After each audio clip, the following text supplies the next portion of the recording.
আমাদের অর্গানাইজেশনের স্ট্রাকচার হওয়া উচিত কাপড়ে দেখার মতো। আমরা 1000 গন্ডা করবো, কোনো আপত্তি নেই, 1000 গন্ডা প্রতি গ্রামে একটা করে হোক, কিন্তু it must be have a link, একটা সেন্ট্রাল থাকবে যেখানে টানলে কানেক্টেড থাকবে। ঘন্টা বাজালে সমস্ত জায়গায় ঘন্টাটা বাজে, এরকম একটা। আর সেই জন্য দরকার একজন নেতা। দিল্লিতে 100 ভাই বক্তৃতা দিচ্ছি, সব করলো বাবা সাহেব বলে আমার উঠে আমি বক্তৃতা আমি পরিষ্কার বললাম আমরা বাবা সাহেবের কথা বলছি বটে, তিনি আমার সংবিধান রচয়িতা, কিন্তু যোগেন্দ্রনাথ মন্ডল যদি না থাকতেন বাবা সাহেবের বাবা সাহেবের কষ্ট ঢুকতে পারতেন না। তখন যে সভাপতি সেই উঠে বললো মিস্টার বিশ্বাস একটা খুব পার্টিনেন্ট প্রশ্ন তুলেছেন, আমরা একটা ভুল করে যাচ্ছি, বাবা সাহেবের জন্মের পিছনে যোগেন্দ্রনাথ মন্ডলের যে কন্ট্রিবিউশন আছে নোবডি ক্যান ডিনাই। আমরা আজ 2 নভেম্বর 2013-তে মিলিত হয়েছি শ্রদ্ধেয় বিমল বিশ্বাস মহাশয়ের বাড়িতে ওনার সাক্ষাৎকার নেওয়ার জন্য, ওনার জীবনের মহামূল্যবান অবদানের সাক্ষী রাখার জন্য, যিনি অদল বদল পত্রিকার সম্পাদক, তার কাছে আমরা যাচ্ছি তার সাক্ষাৎকারের জন্য। বিমলবাবু, আপনার এই যে অদল বদল পত্রিকা প্রকাশের যে ইচ্ছাটা, মানে সার্ভিস শেষ করার পরে তো লোকে এনজয় করে সাধারণত বলা যায়, কিন্তু আপনি এই গড়ে 27-28 বছর ধরে এটা এখনো চলে করছেন, এর অনুপ্রেরণা কিভাবে কি পেলেন? আমি কলেজে ফার্স্ট ইয়ার পড়ার সময় আমি প্রথম বাবা সাহেব আম্বেদকরের নাম শুনি, এবং আমি যশোরে তখন স্বাধীন হয়নি, 1944-45-এ আমি আম্বেদকরের নামের সঙ্গে এবং তার কার্যাবলীর সঙ্গে আমি জানতে পারি। তারপর কলকাতা আসার পরে তখনকার দিনে যারা আমাদের ছাত্ররা ছিলেন, সন্তোষ মল্লিক ইত্যাদি, তাদের সংস্থা শেষে আমি আম্বেদকর সম্বন্ধে অবহিত হই। তারপরে বিভিন্ন জায়গায় বদলি হওয়ার পর লাস্টলি আমাকে বদলি করে দিল্লিতে। যখন আমি চাকরি করতাম তখন আমি থাকতাম প্রগতি বিহার হোস্টেলে। সেখানে বিভিন্ন জায়গা থেকে আমার সাথে দেখা করতে আসে। দিল্লির যে বাঙালি সমিতি আছে সেটা মরেছিল, আমি যে রিভাইভ করি এক্ষুনি ওই সন্তোষ বিশ্বাস বলে গেল, ওটাকে আবার জানতে করি এবং তখন চলতে থাকে। তখন আমার মনে জাগে আমি কিছু পত্র লিখতাম বিভিন্ন কাগজে, কিন্তু কেউ ছাপতো না, এবং আমার বন্ধু বান্ধবের মধ্যেও যারা 2-1টা পত্র পাঠাতো বাংলা কাগজে, সেটা পত্রিকা ছাপতো না, কারণ আমাদের লেখার মধ্যে একটা ক্রোধ কোনো না কোনো উপায়ে ঢুকেই যেত। ন্যাচারালি আমরা অত্যাচার থেকে ক্রোধের জন্ম, ক্ষোভের জন্ম, সেই কথা আমাদের সেগুলো ডাস্টবিনে ফেলে দিত। তখন আমি স্থির করলাম যে আমাদের একটা পত্রিকা থাকা দরকার। আমার পক্ষে তো দৈনিক পত্রিকা থাকা সম্ভবপর নয়, আমার পক্ষে সম্ভব একটা লিটল ম্যাগাজিন শুরু করা। দিল্লিতে থাকাকালীন আমার কাছে তখনকার যে ছিলেন, যে স্পিকার ছিলেন, তার সঙ্গে আমার দেখা হয়। তারা আমাকে বলে তাদের পার্টিতে জয়েন করতে। আমি তাদের পরিষ্কার বলে দিই যে আমি সব করবো না, আমি একটা পত্রিকা বের করবো। তখন আমি আবার বদলে যখন কলকাতায় চলে আসি, তখন থেকে আমি পত্রিকা বের করার জন্য আমি চেষ্টা করতে থাকি। আলটিমেটলি আমি গভর্নমেন্ট অফ ইন্ডিয়ার রেজিস্ট্রেশন পাই, পোস্টাল ডিপার্টমেন্টের রেজিস্ট্রেশন পাই। আমার পত্রিকা government of India registered, postal ডিপার্টমেন্টের সাথে রেজিস্টার্ড, মানে আমার পত্রিকার নামের সঙ্গে সারা ভারতবর্ষ করেছে। যখন আমি শুরু করে দিই তখন আমি চাকরিতে ছিলাম, গভর্নমেন্ট জব, যেহেতু আমি নিজে নামে পত্রিকা প্রচার করতে পারি না, সেই জন্য আমার মেয়ের নামে প্রথম শুরু করি। শুরু করার পর আস্তে আস্তে আমি রিটায়ার করার পর আমি এটা নিয়ে নিই, এবং সারা ভারতবর্ষময় আমি লেখক কোথায় পাবো, আমি সারা ভারতবর্ষময় লেখকের চেষ্টায় দিল্লি, বম্বে, গুয়াহাটি, আগরতলা বিভিন্ন জায়গায় আমি চাকরি করেছি। তাদের সঙ্গে যেখানে আমার যা পরিচয় হয়েছে তাদের সকলকে বলেছি ভাই লেখা শুরু করো। তখন সবাই লেখা শুরু করে। আমার একটা স্যাটিসফ্যাকশন, গ্রেট স্যাটিসফ্যাকশন এই যে আমার এই পত্রিকার মাধ্যমে আমাদের কেউ লিখত না। Nobody was a writer, nobody was a storyteller, nobody was a poet. আমার এই পত্রিকার চেষ্টায় সারা ভারতবর্ষময় আজকে প্রায় 60-70 জন রেগুলার লেখক জন্মে গেছে। কেউ কবিতা লিখছে, কেউ প্রবন্ধ লিখছে, কেউ উপন্যাস লিখছে, কেউ ছোট গল্প লিখছে, কেউ ব্যঙ্গচিত্র লিখছে, হয়ে গেছে। এখন সেইখান থেকে আমি I lost my son in the year 1986. আমি এক ভদ্রলোকে গেছিলাম যে আপনি যে লেখা চাইছেন লেখা দেবো, আপনার পত্রিকার আর কতদিন বাঁচবে। আমি জানি না কেন আমার মুখ দিয়ে বেরিয়ে গেল, দেখুন মশাই, সন্তানের জন্ম দিয়ে আমি গ্যারান্টি দিতে পারি না যে আমার ছেলে বেঁচে থাকবে। আমার এই পত্রিকায় আমি গ্যারান্টি দিতে পারি না যে কতদিন বেঁচে থাকবে, কিন্তু এটা জন্ম নিয়েছে। আমি and within 30 days I lost my son. আমি তাকে বললাম যে আমি আমার সন্তান জন্ম দিয়ে আমি আপনাকে বলতে পারি না বা কাউকে বলতে পারি না যে আমি আমার সন্তানকে বাঁচিয়ে রাখবো। Within 30 days I lost my son. আর যে মাসে আমার ছেলে মারা গেল কাশ্মীরে, সে মাসেরও আমার চোখ দিয়ে জল পড়েছে, অনবরত কেঁদেছি, তবে পত্রিকা বেরিয়েছে আমাদের। তারপরে চালিয়ে যাচ্ছে। হাজার ঘন্টা করবো, হাজার ঘন্টা প্রতি গ্রামে একটা করে বলেছি, কিন্তু বেরিয়ে গেছে। আমি যেদিন শুনবি পত্রিকা বন্ধ হয়েছে, যেখান থেকে আগে আমার মারা গেছে, তারপরে ঘন্টা বাজালে যদি কোনদিন শুনিস যে পত্রিকা বন্ধ হয়ে আছে, তাহলে জানবি তার আগের দিন টেবিলের পরে মাথা ঢুকে আমি করি দিল্লিতে 100 ভাই আমিও বলেছি আমার পত্রিকা বন্ধ হয়ে গেছে।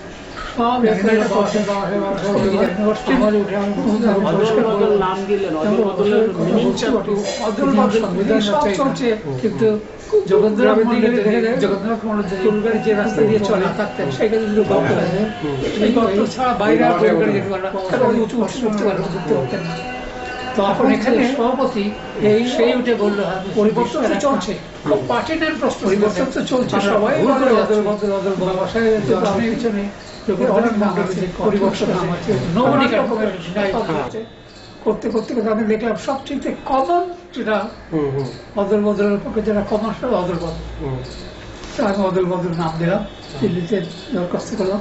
আগে কি একটা নাম দিয়েছিলাম, একটা বড় সংস্কৃত নাম, তা শেষকালে চিন্তা করলাম না, ও সংস্কৃত নাম নেওয়ার দরকার নেই, আমি এই দেশি নামই দেবো।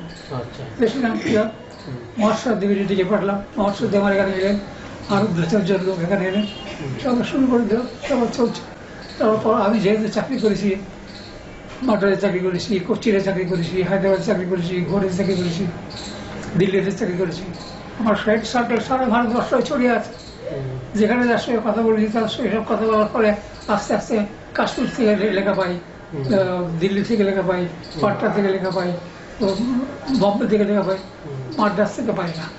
মাদ্রাজের লোকেরা বেশিরভাগ কি জানি জানি মাদ্রাজের কোনো লেখা টেখা পাই না, সব জায়গা থেকে লেখা পাই, এখনো চলছে। আপনার এই কত বছর, কত মানে কোন বছরে এটা চালু করেন এরকম কিছু? 1985 থেকে এটা চালু করেন। তো আমার যেমন আপনি 85 থেকে চালু করেন এবং রেটারের পর, এটা রেটারের আগে চালু করেছেন অন্য নামে, তখন তো তারপরে চালু। তো আমাদের সমাজের যে বিশেষ করে যারা রিটায়ার্ড হচ্ছেন তাদের সম্পর্কে আপনার কি ধারণা, তারা আপনি যেমন করছেন এর থেকে তারা কি অনুপ্রেরণা পেতে পারে, বা তাদের? অত্যন্ত দুঃখের সঙ্গে আমাকে বলতে হবে যে 2-1 ছাড়া তারা তারা দে আর নট ভেরি সিনসিয়ার, তারা এটাকে উপেক্ষাই করে। একজন বলে বসো এতে কি আছে, পড়ার মতো কোনো মেটেরিয়াল আছে, এরকম কমেন্টস করে। তাতে আমি আই ডোন্ট গেট ডিজার্টেড, এইসব কমেন্টসে আমার মন নিচু করে দেয় না, আমি আমার মতো চলে যাই, তার হয় না। তবে কথা ঠিক যে আজকে দিল্লিতে, পাটনায়, গুয়াহাটিতে, আগরতলায়, আবার বনগাঁয়, মসলন্দপুরে বহুত লেখক জন্মে গেছে, বহুত মেল অ্যান্ড ফিমেল। আমার এই দেশের মধ্যে আদিবাসী মেয়ে আছে, আদিবাসী ছেলে আছে, শিডিউল কাস্ট ছেলে আছে, শিডিউল কাস্ট মেয়ে আছে। আমি এটাকে কমনাল রাখিনি। এখন এই যে যদি কোনো ব্রাহ্মণ, আমার এইখানেই ব্রাহ্মণ লেখক আছে, তারা হিন্দু ধর্মকে, হিন্দু ধর্মের গরু খাওয়ার সম্বন্ধে প্রচুর লিখেছে, হিন্দু ধর্মের বিরুদ্ধে প্রচুর লিখেছে, মানে এস্টাবলিশড। আমি একটা বই তোমাকে দেখাবো। ঠিক আছে, পরে দেখান। আমরা এই দুখানা বই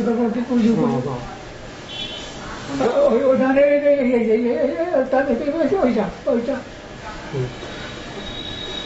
আমি বলতে যাচ্ছিলাম, ঠিক আছে আমাদের লোকেরা তো সমাজ সম্পর্কে সেইভাবে মানসিকভাবে জাগ্রত না, কিন্তু তাদের অন্তত আপনি যেমন করছেন এরকম দেখে তো একটা অনুপ্রেরণা পাওয়ার উচিত, বা সমাজ সম্পর্কে, সমাজ থেকে তারা যে সংগ্রহ করেছে, সমাজের বা মহামানবদের দানের জন্যই তো আজ এই সেই রাস্তাটাকে আমাদের চালিয়ে যাওয়া, সেই সম্পর্কে সেইটা আমরা চালিয়ে চাই। এই যে সন্তোষ বিশ্বাস বলে গেল যে এখন আর দিল্লি থেকে কি আছে, এই অ্যাটিটিউডটা গ্রো করছে। কারণ আমার ছেলে, তার প্রাইভেট, তার পার্সোনাল ফ্রেন্ডস হচ্ছে চ্যাটার্জি, সেন, দাশগুপ্ত ইত্যাদি। সে যখন আমার ছেলের কাঁধে হাত দিয়ে আড্ডা মারছে, দুজনে সিগারেট দিচ্ছে, তখন তারা এটা মানতে চাইছে না। কিসের রিজার্ভেশন, কিসের? আমি আমার কৃতিত্বে আমি বড় হব, বলে হওয়ার তুই বড় ঠেকাচ্ছে কে, দিস না।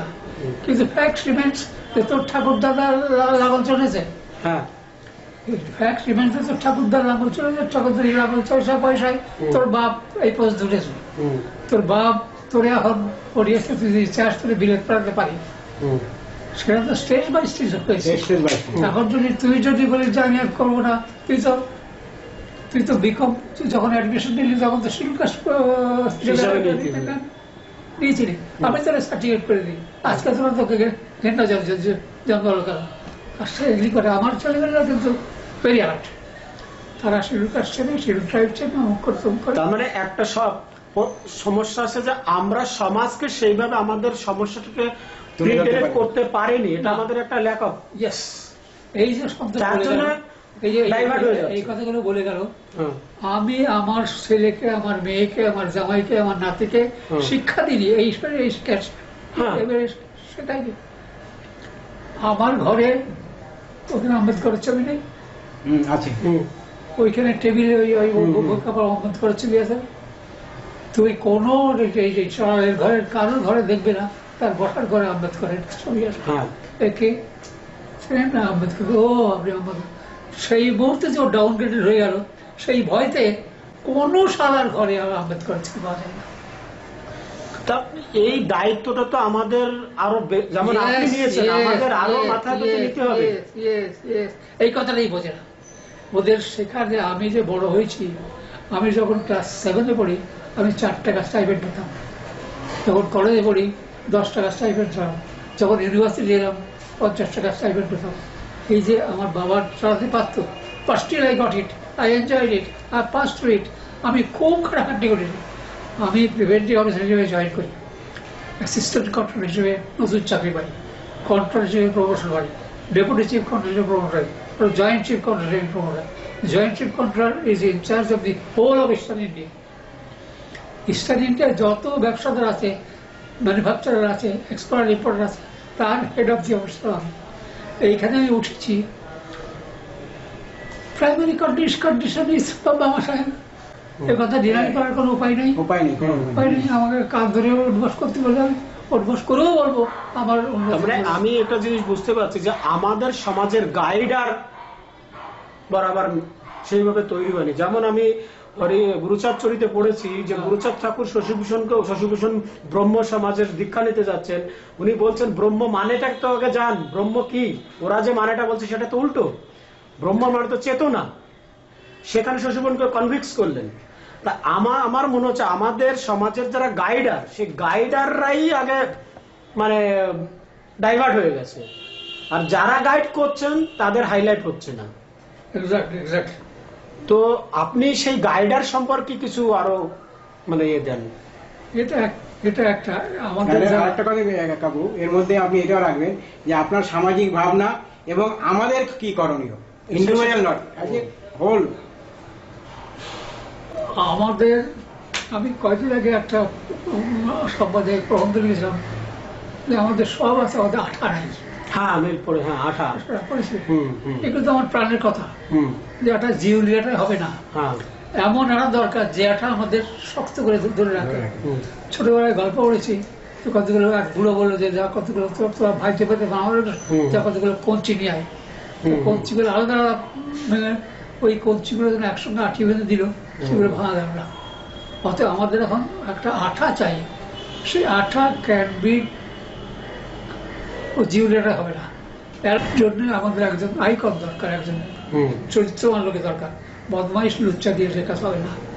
সে একমাত্র আমাদের, আমি হামেশাই বলি, ধ্রুবতারা একজন চাই, মানে যে ধ্রুবতারা তোমাকে মহাসাগরের মাঝে তোমাকে দিক তোমাকে দিক নির্ণয় করার ক্ষমতা দেবে।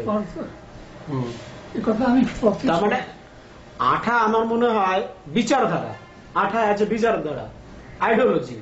আমার মনে হয় আইডিওলজিতে কোথাও কোনো আমাদের মধ্যে কমই নেই, কিন্তু সেই আইডিওলজিটাকে সমাজে পেনিট্রেট করার জন্য যে একজন মানে মেডিটেটর দরকার, সেটা আমরা কিছু কিছু দেখতে পাচ্ছি পরক্ষণে হারিয়ে যাচ্ছে, সেটা লাস্টিং করছে না। এরকম কাউকে জীবন সমর্পিত করবে সমাজের জন্য যে কোনো পরিস্থিতিতে, এমন লোক আমার চোখে নেই। হ্যাঁ, উপেন বিশ্বাস যে এখন মন্ত্রী হয়েছে, প্রথম দিকেও আমার সঙ্গে দেখা করে, ওম ছিল প্রধানমন্ত্রীর বডিগার্ড, আইপিএস অফিসার, ও ছিল প্রধানমন্ত্রীর বডিগার্ড। আমার সঙ্গে আমার অফিসে সেখানে দেখা করলো, এবার বেঙ্গল বলে এখনো ডাকে, আমাদের এই করতে হবে তাই করতে হবে। আমি খুব খুশি হয়েছিলাম।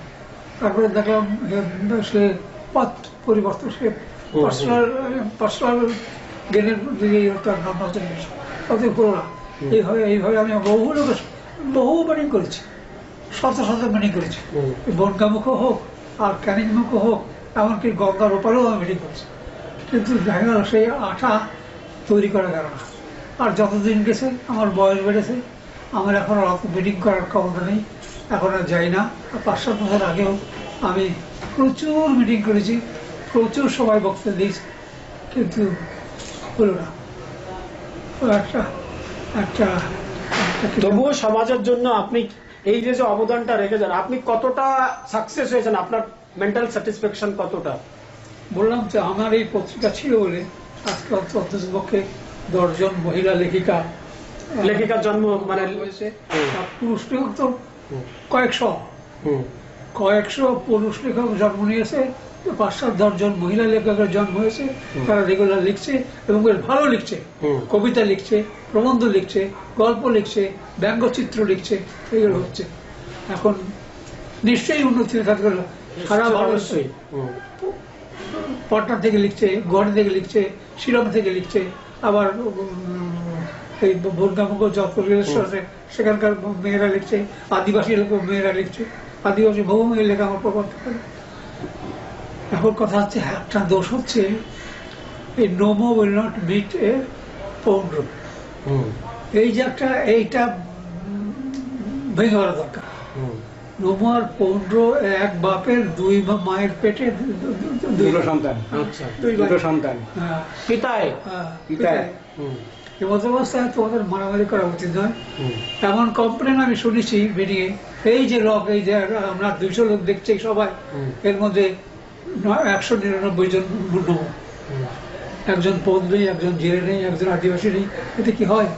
আমি বললাম তা সেই জন্য আমি নতুন করে এর ছবি, তার ছবি, পদের ছবি আরম্ভ করছি। তাতে ওরা আমার কাছে এগিয়ে আসছে, দেখছি যে আমি নোংরগুলোই হবো তা নয়, আমি অন্যান্য জাতের লোকেরা আমি ভালোবাসি এবং তারা আমি একই আসন দিতে চাই। তোমার মধ্যে যদি ক্যাপাসিটি থাকে তাহলে তুমি আমাদের নেতৃত্ব নাও। আমি এই কদিন আগেও লিখেছি যে এই যে ডক্টর নজরুল ইসলাম আর আমাদের ডক্টর বঙ্গবন্ধু সরকার, বিক্রম সরকার, বিক্রম সরকার ডক্টরেট, নজরুল ইসলামের ডক্টরেট। ও পুলিশের টপ র্যাঙ্কে গেছিল, সিভিল অ্যাডমিনিস্ট্রেশনের টপ র্যাঙ্কে ছিল। আমি কমেন্টস করেছি, যদি এই নজরুল ইসলাম আর বিক্রম সরকার যদি একত্রিত একসঙ্গে মিট করতে রাজি হয়, আমি ভেবেছিলাম যে বিক্রম সরকার আপনার স্কুলে ডেকে একদিন আমার বাড়িতে নিমন্ত্রণ করে ব্রেকফাস্ট বা রাত্রের খাবার নিমন্ত্রণ করবো, ওর দুজনে মিট করিয়ে দেবে।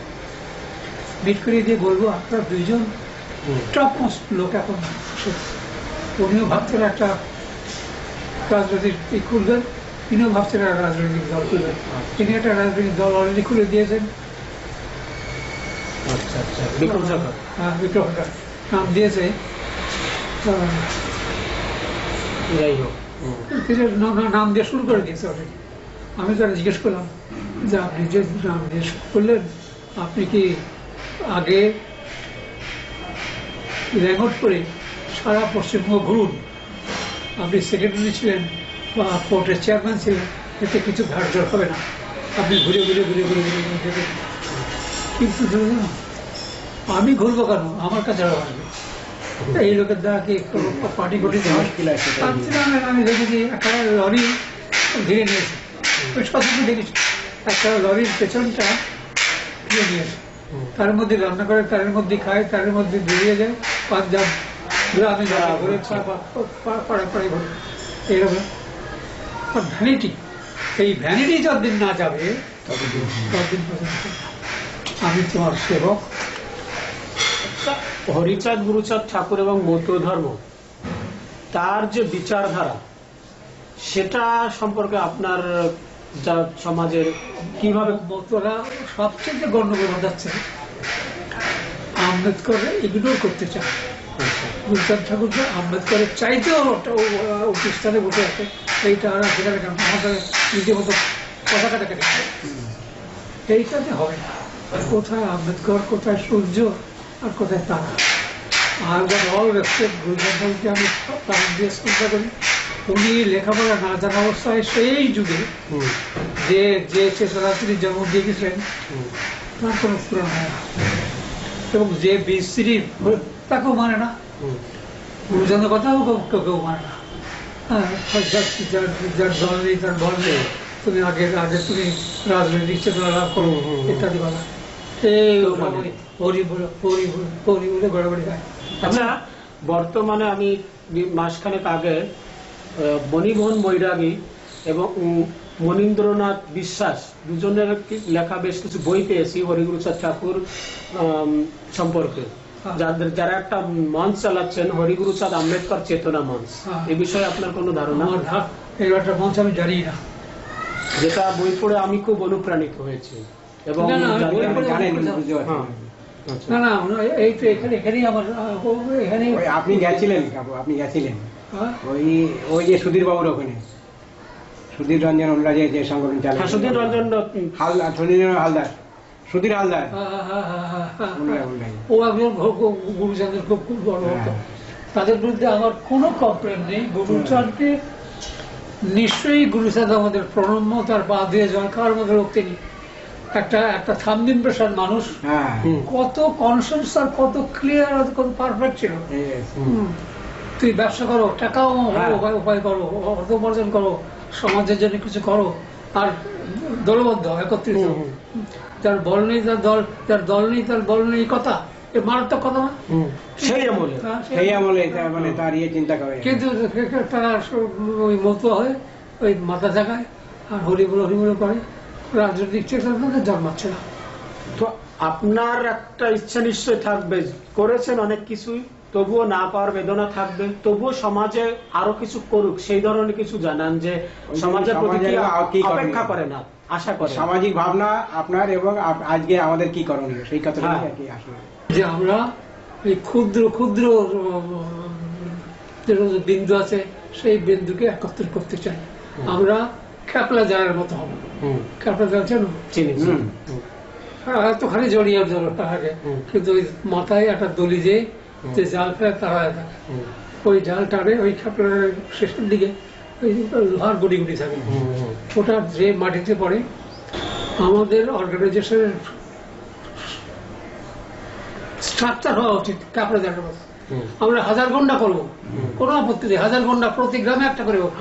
কিন্তু it must be have a link, একটা সেন্ট্রাল থাকবে যেখান থেকে টানলে কানেক্টেড থাকবে।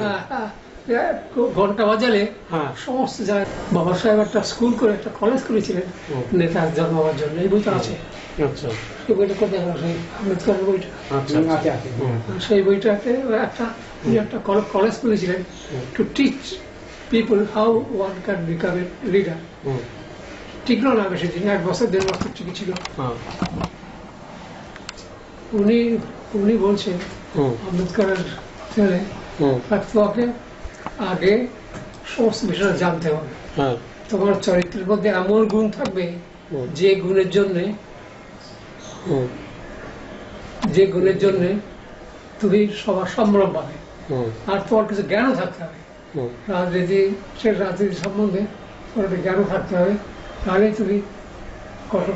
তোমার যদি একজন নেতারা থাকে, আমাদের আজকে কোনো নেতারই নেতা হয় যে গুণাবলী থাকার দরকার, সেই গুণওয়ালা লোক একদম অবিল।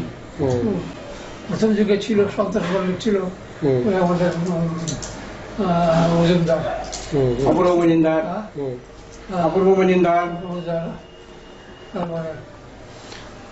মহাপ্রাণ যোগেন্দ্রনাথ মন্ডল সম্পর্কে আপনার? আমি যোগেন্দ্রনাথ ডাইলে কি মাথায় হাত গেল। আমার নেমন্তন্ন করে খাটে বসে আমার স্ত্রীকে বসে খাইয়েছে। আমি যোগেন্দ্রনাথের জন্য ক্যানভাস করছি যখন উনি দাঁড়ায়, ওই ত্রিদল থেকে দাঁড়ায়, কিন্তু যে তিনি দেখাতে পারেনি। কিন্তু যোগেন মন্ডল ইতনা বড়া দিল, such a big hearted man he was. আমি গেছি টালিগঞ্জের ব্রিজটা পেরিয়ে তার ওপরে একটা মিস্ত্রির কাঠগোলার উপরে একটা তক্তা দিয়ে একটা জায়গা পায়, সেইখানে থাকে। আমি গেলাম, আমার বসার পুলিশ খুঁজে বেড়াচ্ছে বিস্কুটের কৌটো, কোথাও বিস্কুটের কৌটো খুঁজে পাচ্ছে না। ওই ওরা দেখাশোনা করতো, চা নিয়ে আয়, চা নিয়ে এলো, কিন্তু বিস্কুটের কৌটো খুঁজেই পাওয়া গেল না। আমরা বিস্কুট চা খেয়ে চলে যাচ্ছি। অতএব আমরা কন্ডেম করে দিলাম। ওর বক্তৃতা আমি যশোরে শুনেছি,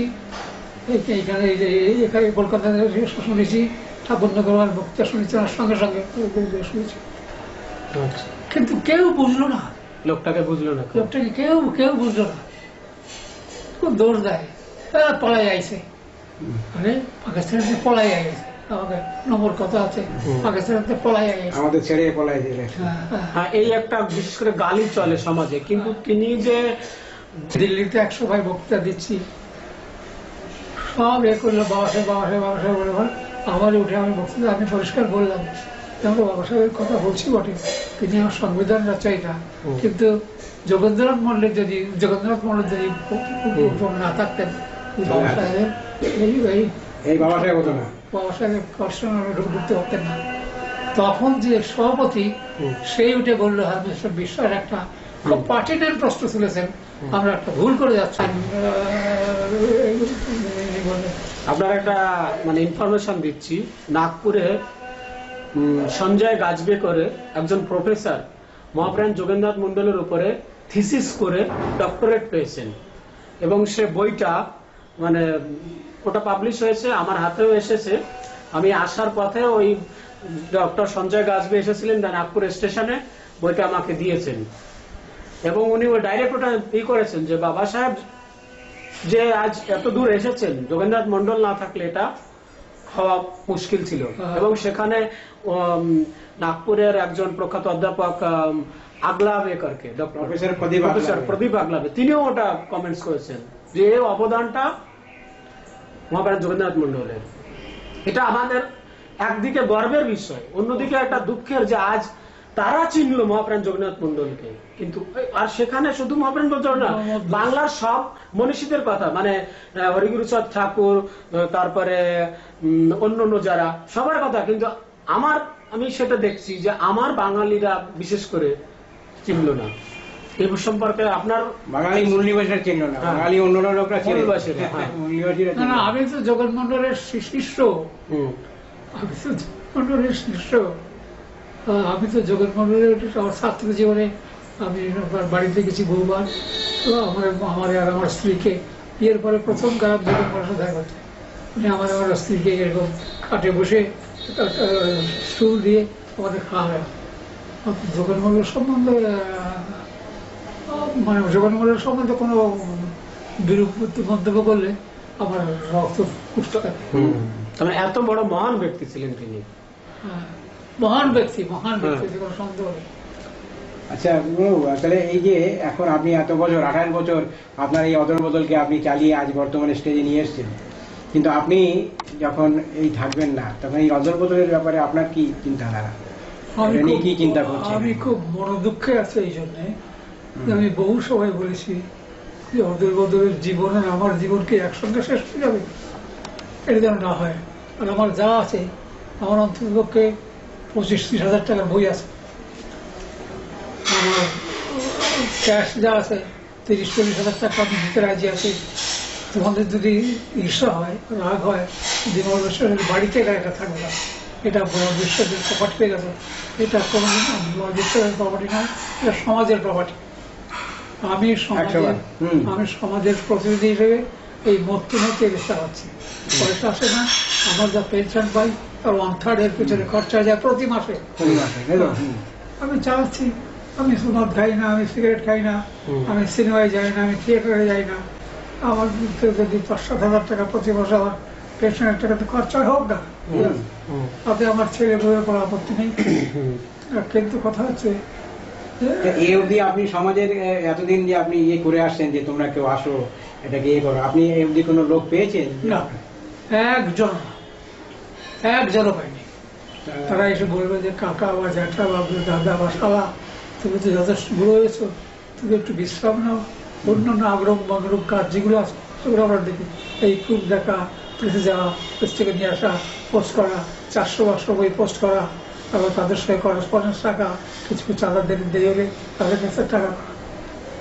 কেউ সে শুধু, তারা শুধু পেতে চাই, দিতে চাই না কিছু। পেতে কিছু চাই না, না চাইলো পেতে চাই মানে তার লেখাটা ছাপা হোক, ওই তার মানে তাই না, নিজের নামটা আসুক। পাঠিয়ে প্রথম মানে ছাপাটা প্রথম মাঝে ছাপা রেডি হয়ে গেছে, আর জায়গা নেই। আমারটা ছাপলেন না, এত সুন্দর লেখা দিলাম, যার লেখা তার কাছে মহা সুন্দর, এত সুন্দর লেখা দেয়, এত কষ্ট ছাপলেন না। আরে ভাই, আমার তো 50 পাক্কা আমার ক্যাপাসিটি। আমার এই সম্বন্ধে আমি গত 8-10 বছর চিন্তা করছি। ভালো কথা। তোমার অলরেডি বললাম যে যদি কেউ বলে আমার এখানে বই আছে, আবার নিচে যে আমার গ্যারেজ আছে, গ্যারেজে কালবাড়ি ভর্তি বই, আব্দুল কালামের উপরে বিভিন্ন লোকের লেখা, সাহেবের লেখা, জার্মানের লেখা, মহারাষ্ট্রের লেখা, সব বই আছে। অতএব আমি আমার বইপত্র সহ আরো 20-25 হাজার টাকা দিতে রাজি আছি। এবং এই বাড়ি থেকে বেরোনো ভালো কথা নয়। ওরা যদি পারে কোনো একটা ঘর ভাড়া নিয়ে, একটা ঘরও আছে এখানে, ওই অফিসার, যদিও ডাটি ঘর, তারা যদি পারে এটা নিয়ে চালাতে পারে, আমি সহজে লিখে দেবো। আমি আমার পত্রিকা ট্রান্সফার করে দিলাম সুশাসন অর্গানাইজেশন, আমার কোনো আপত্তি নেই, কারণ আমি যখন পারবো না, লিখে হজম করতে পারবো না, সে লিখে আমার লাভ কি আছে? অতএব আমার যদি করে রাখে, আমার কোনো আপত্তি নেই। অত্যন্ত খুশি মনে আমি সেই দিনে লেখাপড়া দলিল করে দিই। আপনার এখন আমি এই কথাটা বলতে চাইছি ভাই জগদীশ, তোমাকে তুমি যখন আম্বেদকর হরিগুরুচাঁদ মিশনে এখন যাবে, ওর সঙ্গে আলোচনা করে যাতে এটাকে একটা মানে ফলপ্রসূ করা যায়, এই ব্যাপারে তুমি একটু দায়িত্ব পালন করো। ঠিক আছে, আমি এটা একটু আলোচনা করবো, তারা কত দেখি কি বলে।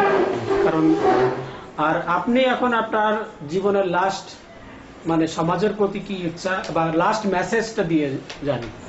লাস্ট মেসেজ হচ্ছে, আমাদের একত্রিত না হতে পারলে এবং লড়াই করতে করতে একটু রক্তপাত না হলে কিছু হয় না। হায়দ্রাবাদ যখন অন্ধ্রপ্রদেশ ডিভাইডেড হলো, লড়াই করতে করতে একজনের প্রাণ দিল। প্রাণ দেওয়ার পর ডিভাইড হলো। divide হলো। যেখানে এই ধরনের লড়াই হয়েছে শুধু ওই এমন লড়াই করতে হবে যে আমার আর দু একজন প্রাণ দিতে হবে। প্রাণ দিতে। ঠিক আছে, এতক্ষণ আমরা মান্যবর বিমল বাবুর সঙ্গে কথোপকথন করলাম। ওনার থেকে অনেক ধরনের মেসেজ আমরা পেলাম সমাজের থেকে, কিভাবে কি করা দরকার সমাজকে জাগ্রত করার জন্য। উনি লাস্ট মেসেজ দিলেন, বিনা রক্তপাতে কোনো কিছুই অধিকার অর্জন করা যাবে না। আমাদের বিচারধারাটাকে সঙ্গে নিয়ে, সঠিক বিচারধারাটাকে সঙ্গে নিয়ে, সঠিক নেতৃত্বকে সামনে রেখে আমাদের আন্দোলনকে এগিয়ে নিয়ে যেতে হবে। এটা আন্দোলন করতে গিয়ে যদি আন্দোলন করতে গিয়ে যদি একান্ত কোনো জীবন বলি দিতে হয়, তা দিতে রাজি থাকতে হবে, তাহলেই আমাদের সমাজে বা আমাদের দেশের মানে জাগৃতি হবে। এই ওনার আশা থাকলো। এখানে আমরা আমাদের সাক্ষাৎকার শেষ করছি। ধন্যবাদ।